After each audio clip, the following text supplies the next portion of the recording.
Bom, então, o texto fala assim, para algumas pessoas que pertenciam à igreja anglicana, a reforma de Henrique VIII devia ser mais ampla. Então, porque a reforma de Henrique VIII foi só uma reforma só institucional. Como assim? Ele falou assim, agora na instituição da igreja aqui, e na Inglaterra, nós não somos mais sujeitos a Roma. Então a igreja católica romana, nós não respondemos mais para ela. E todos os bens da igreja católica romana, agora são do Estado. São da igreja da Inglaterra.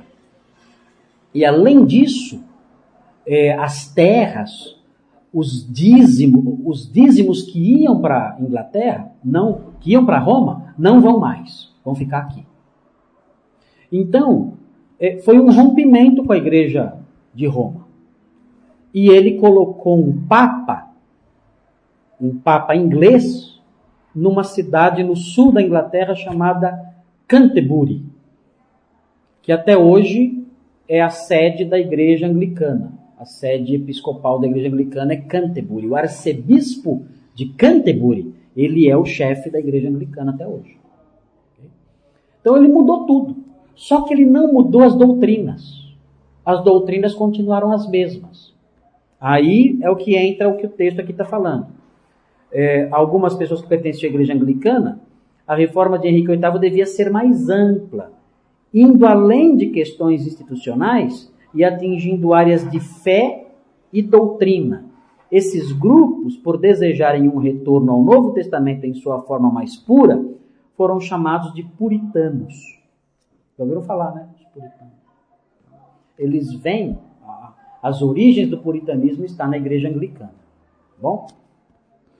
Entre os puritanos havia os separatistas, que além de se opor a certos aspectos teológicos da igreja anglicana, também não aceitavam o controle estatal da igreja, crendo que esta devia ser independente. Esses puritanos foram chamados de separatistas, porque assim, o controle estatal da igreja sempre foi uma praga. Porque aí o que acontece? O Estado determina o que tem que ser dito na igreja. O Estado faz leis dizendo, essas pessoas só podem pregar as pessoas autorizadas pelo Estado.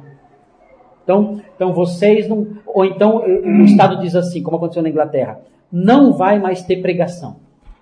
Não tem pregação mais. O que tem vai ser leitura. Vocês têm alguns textos de um livro específico, vocês vão ler esses textos. Mas pregação não vai ter mais. Então, isso tudo era decorrente do controle do Estado. O Estado que dizia, não pode ser assim. A liturgia de vocês vai ser nesse livro aqui. Pagava os pregadores? Isso. E se alguém não autorizado pregasse, era considerado um criminoso. Ia preso. Então, a pregação era vista, inclusive, por alguns como uma ameaça, porque era um ato de rebelião. Então, a igreja estatal, ela fazia isso, ela controlava. E aí os separatistas falavam, nós não queremos nenhum controle do Estado sobre a igreja. Nenhum.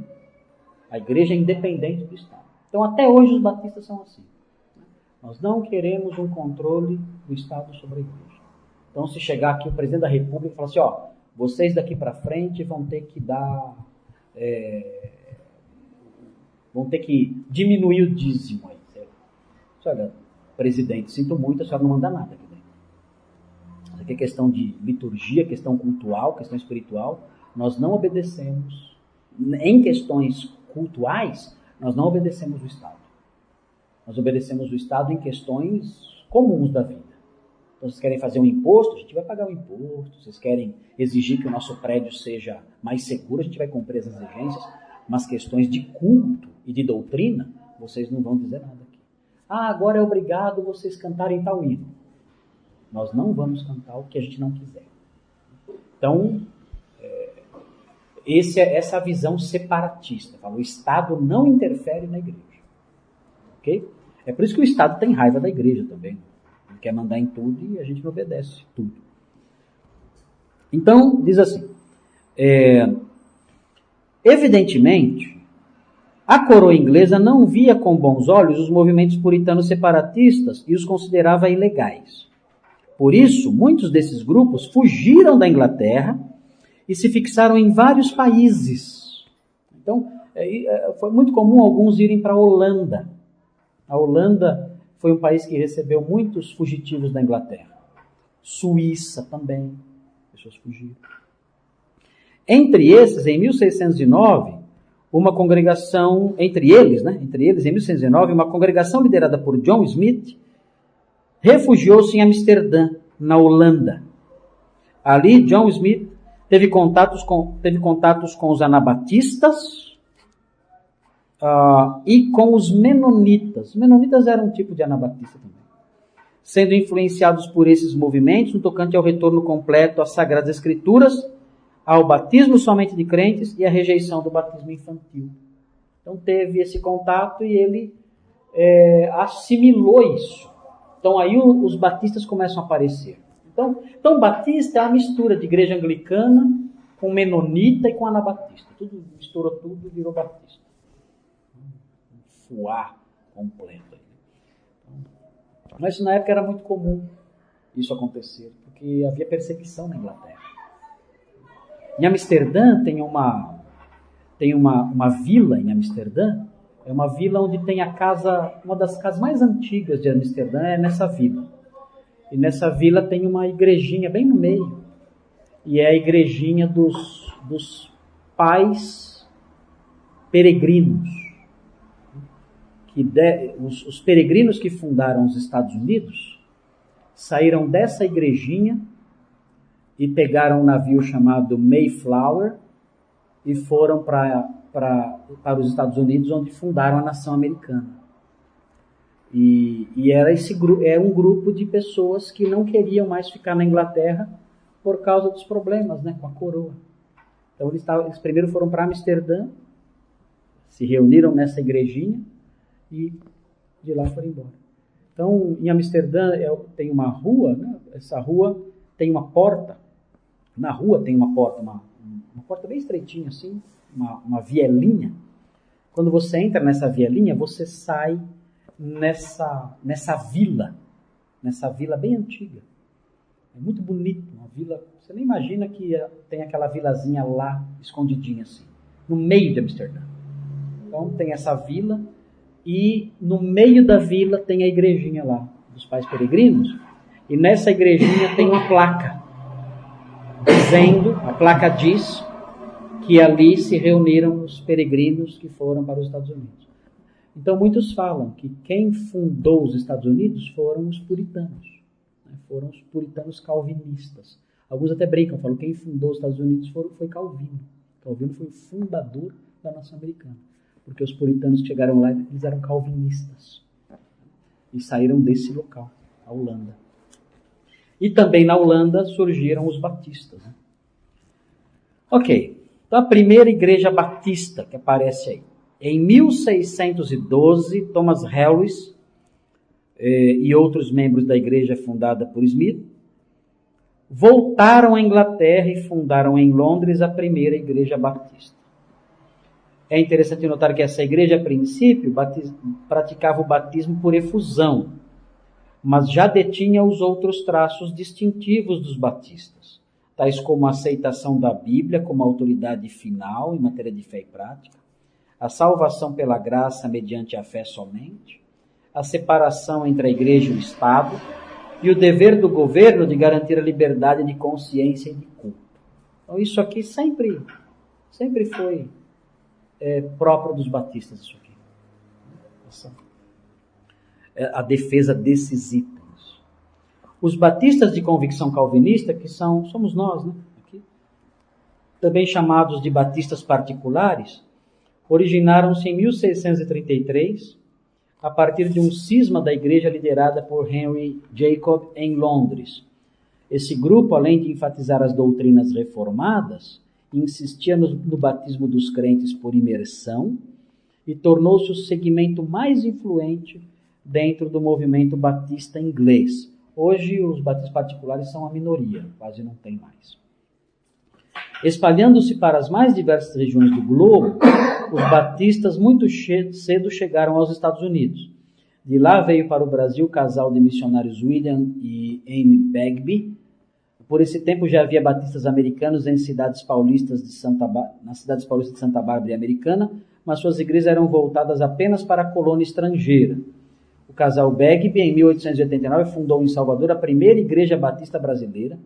A partir daí, os batistas se espalharam por todo o país e em 1907 foi organizada a Convenção Batista Brasileira. Então, a história vai até aí. No Brasil, começou com esse casal. Antigamente era comum as colônias que vinham, elas vinham e já formavam a igreja, mas era a igreja delas, você não conseguia entrar. Então, você ia numa colônia russa. Lá tinha igreja, mas era russa, só tinha culto em russo. Colônia alemã, você ia lá, só tinha alemão e o culto em alemão. Então, os brasileiros não tinham onde ir. Aí o William Bagby formou uma igreja brasileira. Aí começaram os brasileiros a participar dos cultos. Hoje essas igrejas de colônias, né, elas quase desapareceram porque os filhos nasceram e não falavam mais o idioma original, então foi sumindo. Eu nasci numa igreja russa. Eu ia na igreja, tinha os russos que não falavam português. E a igreja tinha versículos na parede, tudo escrito em russo. E os russos, eles não gostavam dos brasileiros. Os brasileiros iam na igreja, mas eles eram assim, discriminados.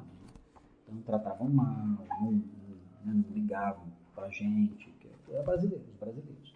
E os russos, eles que estavam na diretoria, eles que escolhiam os pastores. Tudo.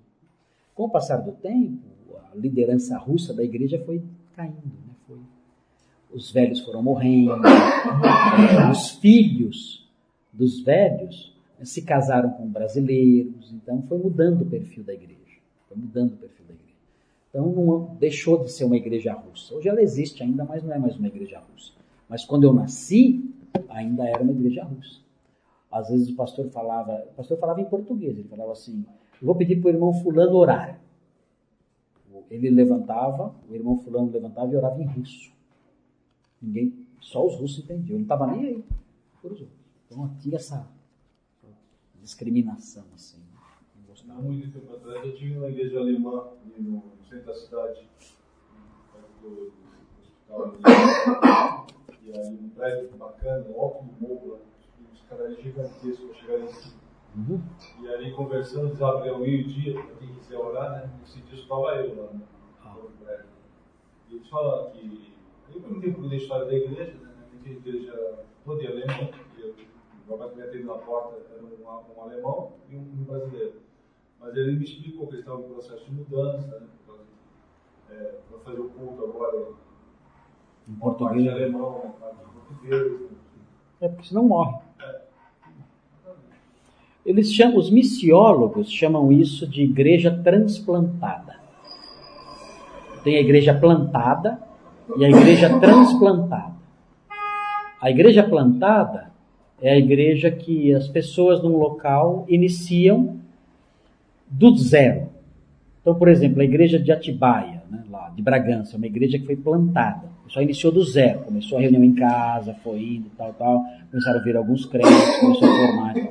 E aí formou uma igreja. Então, uma igreja plantada. Já a igreja transplantada, ela já chega formada. Então, a colônia russa, ela já chegou com uma igreja pronta. Eles só chegaram, se assentaram no lugar, levantaram o prédio, a igreja estava formada. Já tinha pastor, já tinha tudo lá. É uma igreja transplantada. Ela já veio pronta do país de origem. E o problema da igreja transplantada é que ela é fechada para estrangeiros. A igreja transplantada, ela tem a sua cultura, ela tem a sua língua, ela tem seus costumes, ela já chega e fica lá. Não adianta alguém de fora querer entrar que não consegue. Então essa igreja transplantada, ela morre. Passa o tempo, ela morre. Ou ela abre e muda suas características, ou ela morre. Então muitas abriram, outras morreram. Ninguém queria mais, o pessoal morre, de origem morre, os filhos não querem ficar naquela coisa fechada, a igreja acaba desaparecendo. Os ingleses meteram muito cedo, né? Uhum. Iam fazer missões na Índia, na China e tal, mas quem frequentava nem tinha que falar inglês, né? Não tem como. Pelo costume inglês. Né? Isso, aí não tem como. Se vocês forem para o Rio Grande do Sul, onde a colônia alemã é muito forte, e a colônia alemã tem muitos luteranos, vocês vão encontrar igrejas que viraram museus. São museuzinhos. Se eu não me engano, lá na Serra Gaúcha, eu não lembro agora a cidade que foi, acho que foi perto de onde tem aquele véu da noiva lá, que tem aquela cachoeira famosa, o véu da noiva que eles falam, na Serra Gaúcha. Lá perto tem uma igreja, que a igreja é um museuzinho. Eles têm túmulos em volta, como na Europa, tem túmulos em volta, e dentro dela tem os bancos, o púlpito, a Bíblia, tudo direitinho, só que não tem uma alma viva lá dentro. É um museu. É um museu. Então o turista chega, ele visita aquela igrejinha, tudo bonitinha, tudo. Mas o que aconteceu? Ela deixou de existir. Por quê? Era uma igreja transplantada. As pessoas foram morrendo, não tinha mais quem substituísse. Ficou lá aquela igreja como patrimônio histórico. Está lá até hoje. Você vai lá visitar, você vê lá a igrejinha lá, dos imigrantes, uma igreja dos imigrantes. Bom, nessa figura que vocês têm aí, é uma figura do vitral. Esse vitral está na igreja do John Bunyan. É um vitral que está em Bedford, na Inglaterra, na igreja do John Bunyan. Então ele é um vitral que mostra ele escrevendo O Peregrino. Então é um dos livros mais famosos do mundo, e esse livro foi escrito por um batista, que era pregador ilegal. Ele foi preso porque ele pregava sem ter autorização da coroa. Então ele saía, depois ele preso, mesmo preso ele fugia de vez em quando, ia pregar escondido, né? O carcereiro liberava ele, falava, você vai, prega e volta para a cadeia. Né? E ele ia, pregava escondido e voltava para a cadeia, para passar a noite lá, para não prejudicar o carcereiro, né? Senão o carcereiro era punido. Mas ele tinha um acordo com o carcereiro, ele fazia isso. Ele tinha o dia certo, ele dava uma fugidinha, fazia a pregação dele e voltava depois. John Bunyan. Tem uma história muito bonita, John Bunyan, que foi um homem muito perverso, né, e se converteu, e foi os livros dele, especialmente o Peregrino, causaram impacto tremendo no mundo todo. Bom, virando a página, você tem os 10 traços distintivos dos batistas. Então, que horas são agora? Não sei que horas são. Acho que é cedo. Cedo ainda, né? Então temos mais um tempinho bom para a gente poder ver pelo menos isso. Dá para a gente ver. Consegue. Estou perdendo a noção do tempo aqui, você relógio. Então, tem aí os 10 traços distintivos. Primeiro traço distintivo: a adoção da Bíblia como única regra de fé e prática. Esse é o primeiro. Então, o texto clássico é 2 Timóteo 3,16. Vamos abrir lá.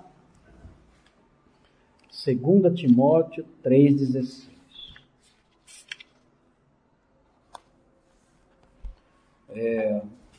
Pode ler, Mineiro, para nós aí. Toda escritura é inspirada por Deus e útil para o ensino, para a repreensão, para a correção, para a educação na justiça. Ok. Então isso aí é a base bíblica da autoridade bíblica. Toda a escritura é inspirada por Deus. Então, não há como fugir da autoridade bíblica, porque a origem dela é divina. Toda a escritura é inspirada por Deus. Então os batistas, pelo menos, era para ser assim, né? Hoje em dia, não sei se a grande maioria já não tem mais isso. Tem batista que não acredita em nada. Está na igreja, nem sei fazer o quê. Alguns pastores batistas não acreditam nem na ressurreição de Jesus. Só estão na igreja por causa do emprego. Para não perder o emprego. Então, fica lá. Número 2. Outro traço dos batistas. ênfase na doutrina da salvação pela fé somente. Então, Efésios 2, 8 a 10. A Bárbara vai ler aí Efésios 2, de 8 a 10.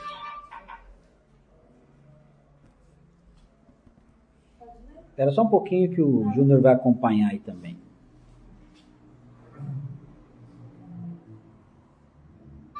Pode ler. Pois vocês são salvos pela graça, por meio da fé. E isso não vem de vocês, é dom de Deus.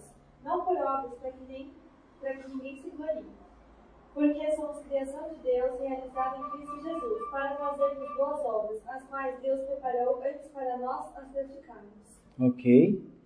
Então, primeira parte, porque pela graça sois salvos mediante a fé. E aí o 9 diz, não de obras, para que ninguém se glorie. Então aí a salvação pela fé somente. Não tem salvação pelas obras. Então, isso é beabá, né? Isso aí todo crente sabe. Isso não tem segredo para nós. Né?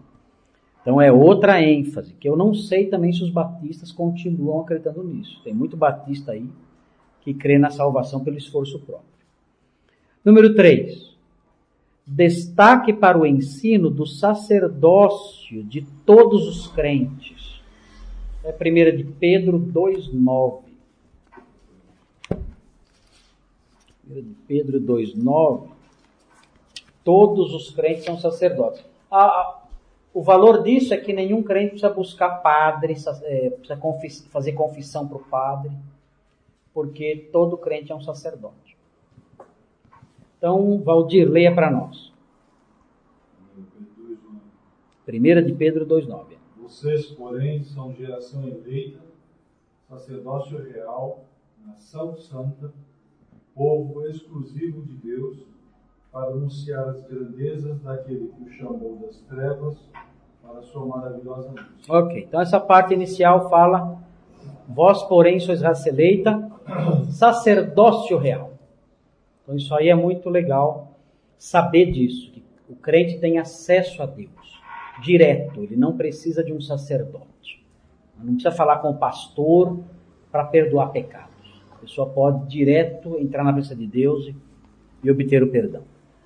Número 4, a separação entre igreja e Estado, com ênfase na independência da igreja. Então aquilo lá que a gente falou. Se o Estado falar, o pastor aqui vai ser fulano, a igreja fala, o pastor aqui vai ser quem a gente quiser. E fora daqui com essas tolices que vocês dizem. Então, Mateus 22, 21. Agora é o Júnior que vai ler para nós. Pode ler, Júnior. Quando você achar aí, pode ler.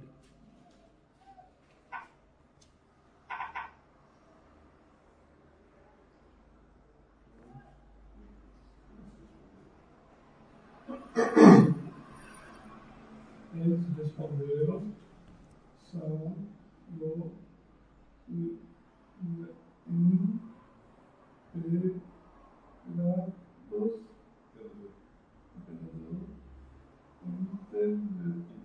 Então Jesus disse, deem ao imperador o que é do imperador e deem a Deus o que é de Deus. Ok. Então aqui Jesus separou as coisas, não separou? César tem o que é dele, Deus tem o que é dele. Está separado. Então esse princípio, né, ó, o que é dele, o que é de Deus é de Deus, esse princípio foi abraçado pelos batistas também. Então o imperador César tem a sua competência e os seus direitos. E Deus, as coisas de Deus estão separadas disso. Okay? Por isso os batistas são independentes do Estado. Não são contra o Estado. Né? Pelo contrário. Os batistas até aprovam o Estado, defendem o Estado. Mas são separados. Número 5. Autonomia de cada igreja local, que adota a forma de governo congregacional. O que é autonomia? Cada igreja local é independente. Outra igreja não manda aqui. Aliás, até as congregações da nossa igreja, elas são autônomas. Elas governam a si próprias. Lá na igreja de Atibaia, eles decidem excluir uma pessoa. A gente aqui não tem que aprovar. Eles excluem. Eles decidem receber membros novos. A gente não tem que aprovar. Eles recebem. A gente aqui coloca na ata, né? Coloca lá na ata.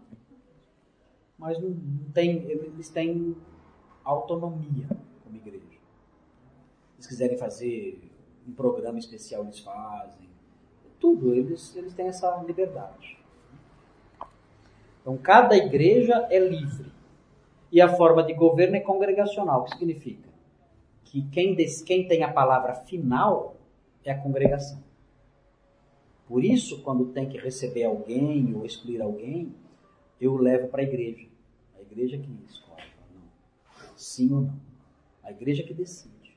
Vai batizar alguém. A igreja que decide. Então, são decisões que cabe à congregação. Eu não posso chegar e falar, não, vai ser e acabou. Porque o modelo é congregacional. Então, vamos ver Mateus 18, 17, por exemplo. Estava aí já. Mateus 18, 17. Mateus, poxa, perdi aqui. Estava aberto.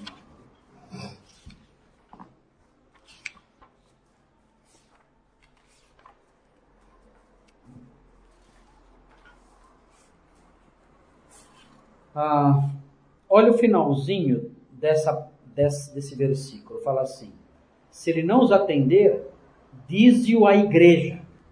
Estão vendo aí? Então esse pedacinho, dize-o à igreja, está mostrando o quê? Que a palavra final é de quem? Da igreja. Então por isso o sistema congregacional. Agora em Atos, Mineiro, lê para nós. Atos 6, quer ver? É interessante também essa parte. Atos 6. Onde é que está aqui? Quer ver? O versículo específico que está 6, de 1 a 6, né? Onde está aqui? Veja o versículo 3. Pode ler. Atos 6, 3.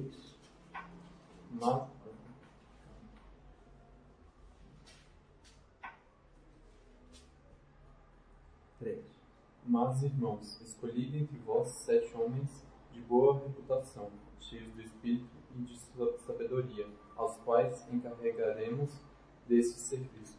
Ok. Então, aqui era o problema de assistência social das viúvas gregas.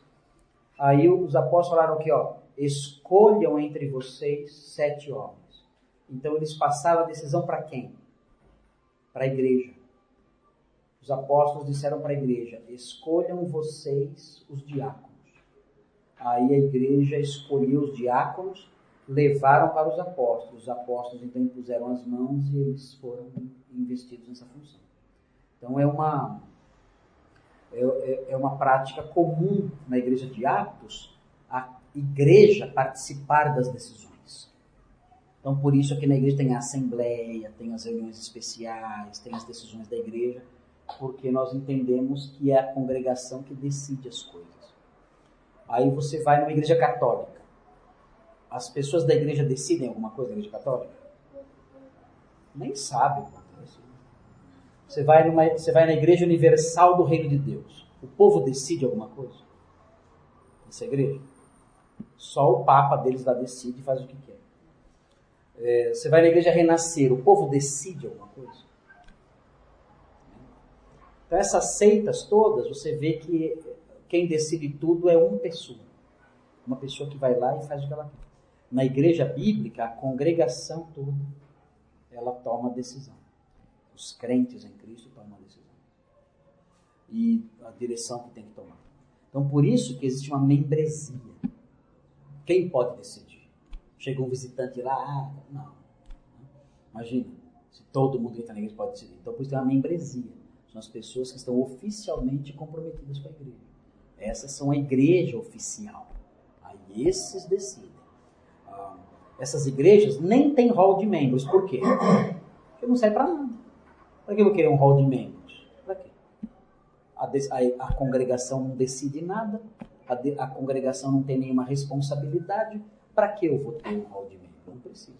Então você vai numa igreja dessas, cada dia um grupo de pessoas. Tudo misturado. E ninguém tem nenhum dever, nada. Só vai lá dar dinheiro. Então é um fuá completo. Ok. Número 6. Cooperação entre as igrejas para a expansão do reino de Deus. Okay? Então, Bárbara, lê aí 1 Coríntios 16, de 1 a 4.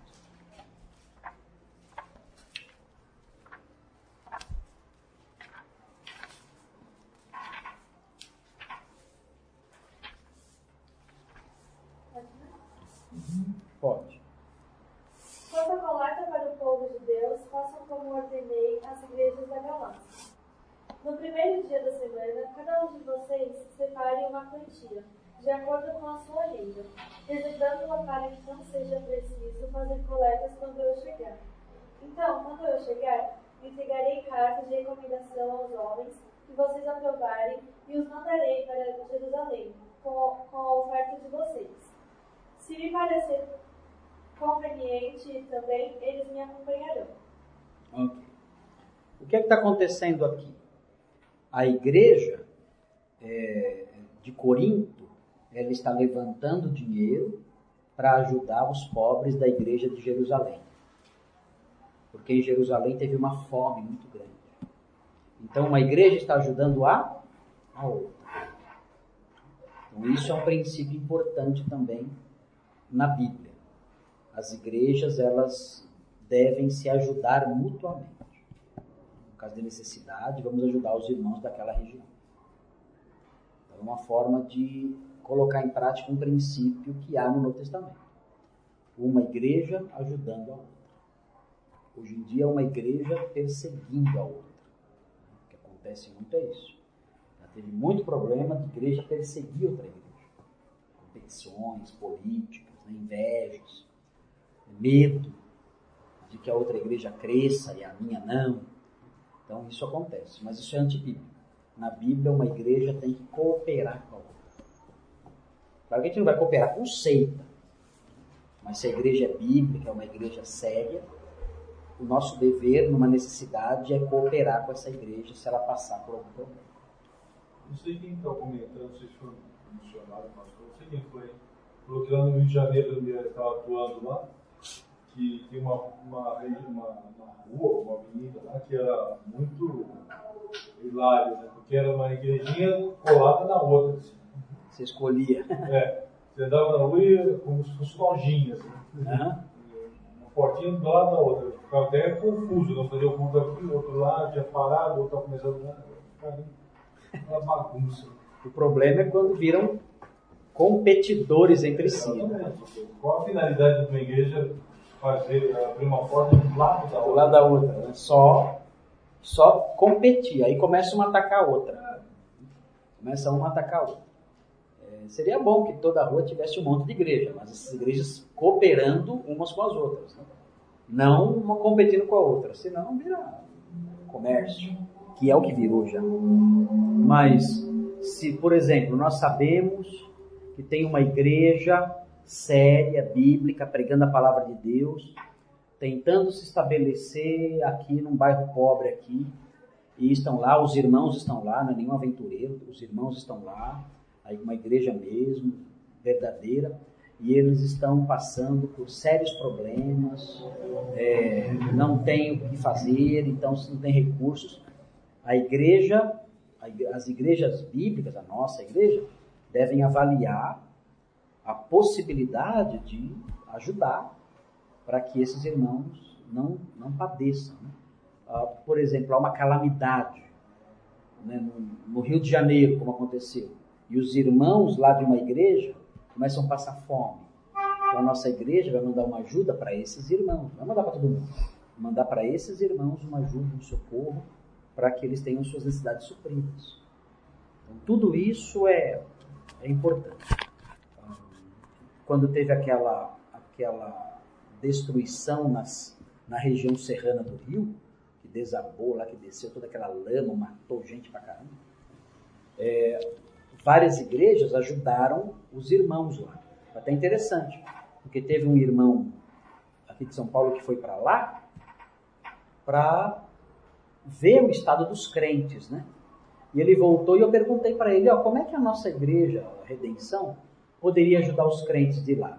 Ele falou assim para mim, pastor, o pastor lá pediu para parar de mandar coisa. Ajuda não mandando. Eu, como? Eu disse, olha, o que mandaram de água para eles, de água, não só os crentes, mas o governo, né, o Estado, assim, água assim, mineral, isso aí lá virou, assim, é tudo dado, assim, é muito, muito, muito, caminhões e caminhões. E o pastor lá está com tanta doação que o pastor não tem onde guardar. E o pastor falou para parar de mandar. Eu acho que chegaram para eles doações de crentes que se somaram às doações comuns. Então, o pastor falou, para que não tem nada para fazer isso aqui. Então, aí nós não mandamos nada para lá, porque não havia necessidade. Mas havendo necessidade, é legal a igreja ajudar a outra igreja, a cooperação entre as igrejas. Ok. Prática do batismo por imersão, ministrado só aos crentes. Se a pessoa não é crente, aí não pode batizar. Só batiza crente. Na igreja presbiteriana, batiza pessoas não crentes, que são os bebês. Os bebês são batizados na igreja presbiteriana. Na nossa igreja, isso não acontece. Nós não batizamos bebês. Então, isso é muito crente desviado. Oi? Muito crente desviado. Eles falam que é desviado, mas não é. Foi batizado bebezinho, nem sabia o que era aquilo. Quando cresceu, catou o rumo dele. Verdade da confirmação, né? Aí não quis fazer, foi embora. O feio foi embora. Não, ele olha aquilo e fala o quê? Não tem nada a ver com isso, sai fora. E aí, né, fica o problema da vergonha para a igreja verdadeira. Então, o batismo por imersão ministrado somente aos crentes, o texto melhor para isso continua sendo Atos 8, de 36 a 39, que o Valdir vai ler para a gente aí, Atos 8, 36 a 39. Prosseguindo pela estrada, chegaram ao lugar onde havia água. O eunuco disse, olha, aqui há água. O que me impede de ser batizado? Disse Filipe, você pode, se crê de todo o coração. O eunuco respondeu, creio que Jesus Cristo é o Filho de Deus. Assim, deu ordem para parar a carruagem. Então Filipe e o eunuco desceram à água e Filipe o batizou. Quando saíram da água, o Espírito do Senhor arrebatou Filipe repetidamente. O eunuco não ouviu mais e, cheio de alegria, seguiu o seu caminho. Ok. Então esse texto mostra o eunuco entrando na água e saindo da água. Então é evidente aí que o batismo foi, né, diferente do que é praticado aí nas igrejas que só aspergem água sobre a pessoa. O texto fala que ele entrou na água, saiu da água, então é uma evidência do batismo por imersão. E a outra evidência, no 37, é lícito se crês de todo o coração. Então o batismo só é correto se for acompanhado de fé. Se não, ele não vale nada. Outro dia num site presbiteriano, eu coloquei esse versículo e perguntei para eles, né? Falei, olha, aqui o texto fala é lícito se crês de todo o coração. Como a gente pode aplicar esse texto a uma criancinha que não crê de todo o coração? O batismo dela é lícito sem ela crer de todo o coração? Estou esperando a resposta até hoje. Ninguém respondeu isso. Eu tinha uma resposta. Eu falei, eu tenho uma resposta para vocês, mas eu não vou falar. Eu vou esperar vocês falarem. falavam não. Tá?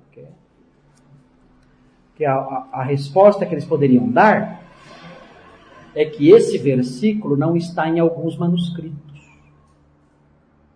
E realmente esse versículo tem alguns manuscritos que ele não está.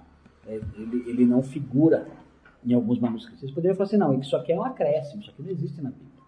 Mas mesmo se a gente aceitar que isso aqui é um acréscimo, o que a gente tem aqui é um conceito muito antigo da igreja primitiva.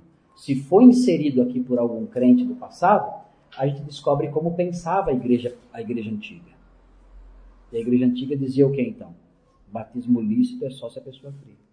Então, de qualquer jeito, esse versículo é um versículo que vai contra o batismo infantil.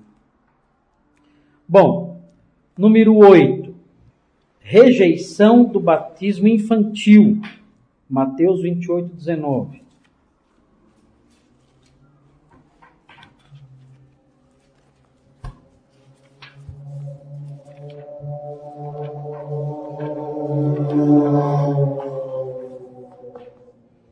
Mateus 28, 19. Júnior, você que vai ler agora? Você, né? Então vai. Portanto, vão a todos os povos do mundo e façam com que sejam meus seguidores, batizando esses seguidores em nome do Pai, do Filho e do Espírito Santo. Ok? Então, como é que faz discípulo? Batizando. Então, batismo é uma forma de fazer discípulo. Então, não há como fazer isso com um bebê. Como é que o bebê vai ser um discípulo? Ele é um bebezinho, ele não entende. Então, esse texto aqui, ele mostra que a tarefa do pregador, primeiro, é conquistar o discípulo. Ele se torna um discípulo. Ele se tornou um discípulo, então vou batizar. É assim que funciona. Não tem sentido batizar alguém que não é discípulo. As duas coisas estão conectadas. Então, o batismo infantil, ele não é assim. Você batiza e não tem nada daquilo. O que você obtém daquilo? Nada. O bebê não é um discípulo e nem vai ser nos próximos anos. Então não tem sentido. O batismo infantil não tem lógica nenhuma na Bíblia. Bom, número 9. Consideração do batismo e da ceia do Senhor como símbolos de verdades espirituais e não como sacramentos. As igrejas sacramentalistas entendem que o batismo e a ceia são meios que a pessoa tem para alcançar alguma graça. Por isso, algumas igrejas não rejeitam o sacramento para ninguém, porque é um meio da pessoa receber graça. Nós não cremos que os batismo e a ceia sejam sacramentos, mas sim símbolos que apontam para verdades benéficas, né? E espirituais importantes para nós. Então, o primeiro é o batismo, Romanos 6,4. Vou ler aqui Romanos 6,4. Romanos 6,4. Fomos, pois, sepultados com ele na morte pelo batismo, para que, como Cristo foi ressuscitado entre os mortos, pela glória do Pai, assim também andemos nós em novidade de vida. Então, aqui o batismo seria o símbolo de morte e ressurreição. E a ceia do Senhor, 1 Coríntios 11, 24 e 25, o Mineiro vai ler para nós.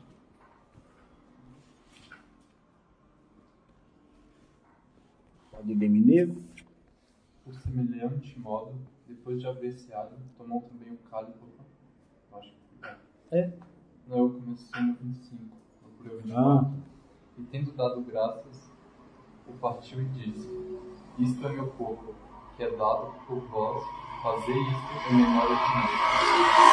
Por semelhante modo, depois de haver ceado, tomou também o cálice, dizendo: Este cálice é a nova aliança no meu sangue. Fazei isto todas as vezes que o beberes, em memória de mim. Ok. Então, quando fala em memória de mim, faz alusão a esse símbolo como um recurso mnemônico, né, de trazer lembrança à cabeça da pessoa. Então é isso que a ceia é, uma forma de trazer a lembrança das pessoas o sacrifício de Jesus. Ela simboliza esse sacrifício. Então os batistas creem assim. E no item 10 é a rejeição de doutrinas pentecostais. Existem batistas pentecostais, batista reavivado, mas é tudo, né? Pegaram só o nome só, não é nada de batista. Então, rejeição de doutrinas pentecostais, especialmente no tocante ao batismo do Espírito Santo, acompanhado pelo dom de línguas. Os batistas não creem nisso. Isso aí, para os batistas, é só uma invenção. Valdir, lê para nós, Bárbara, lê para nós 1 Coríntios 12, versículo 13 e versículo 30. Pois em um só corpo todos nós fomos batizados em um único Espírito, quer judeus, quer gregos, quer escravos, quer livres. E a todos nós foi dado beber de um único Espírito. Ok. Então, todos fomos batizados. Todos. Pelo Espírito Santo. Então, não tem... eu me converti agora, eu vou buscar o batismo do Espírito Santo. Não, o texto fala que todos nós fomos batizados num Espírito. Não tem que buscar nada. Se é crente, já é batizado. E versículo 30. Tem todos dons de curar? Falam todos em línguas? Todos interpretam? Ok. A resposta para essas perguntas, não. Tem todos os dons de curar? Não. Falam todos em outras línguas? Não, claro que não. A resposta sempre é negativa. Então a ideia de que todo crente tem que falar em línguas é errada. É uma invenção moderna. Bom, então tá bom. Então hoje a gente para aqui. Semana que vem a gente continua com as ressalvas. Aí tem as ressalvas. São 4 ressalvas. Assim vai caminhando o livrinho aí. Tá bom? Ok, gente, vou fazer oração.